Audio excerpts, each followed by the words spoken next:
Баршаңызға сәлем достар. Бүгін біз подливы бар котлет пісіреміз. Котлеттер өте дәмді болып шығады.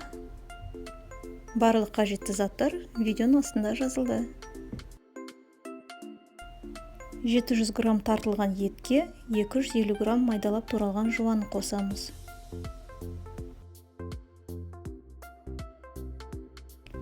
Енді суға нанды жібітіп аламыз да, оны жақсылап сығып, біздің фаршымызға қосамыз.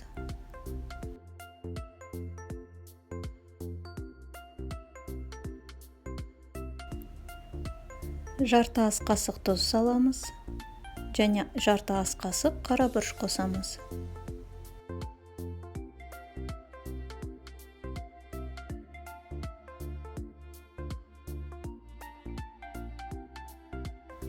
Екі жұмыртқа қосамыз. Барлық заттарды жақсылап араластырамыз. Котлеттерді жасауға кірісеміз. Котлетті жасаған кезде қолымызда фаршты әбден ұрғылаймыз. Сонда қуырылған кезде котлетіміз шашылмай бүтін болып піседі.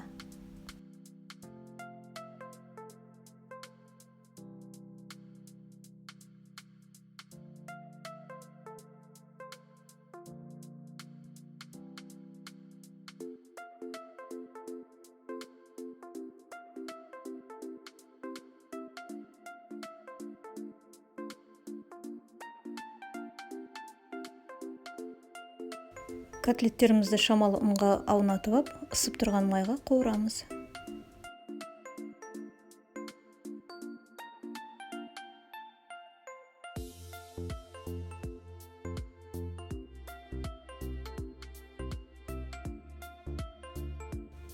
Екінші бетіне аударып, қызарғанша қуырамыз.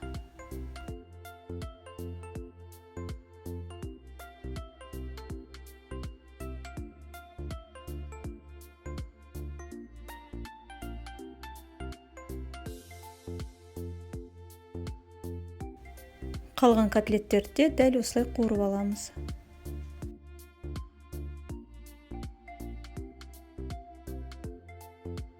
Картоп пюресін әзірлейміз.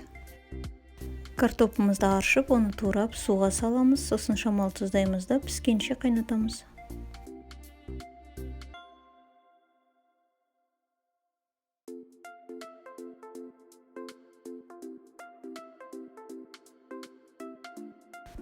Isып тұрған табамызға май құйып, жуаны қуырамыз.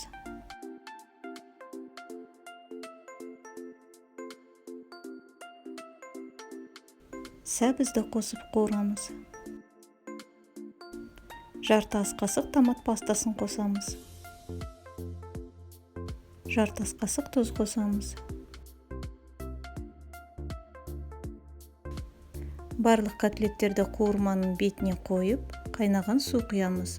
Сосын астын басып 20 минут бұқтырып пісіреміз.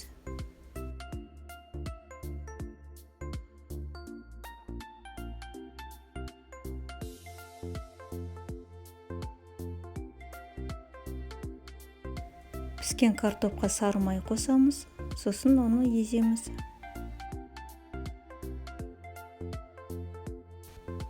Картопты қайнатқан судан шамалы қосамыз.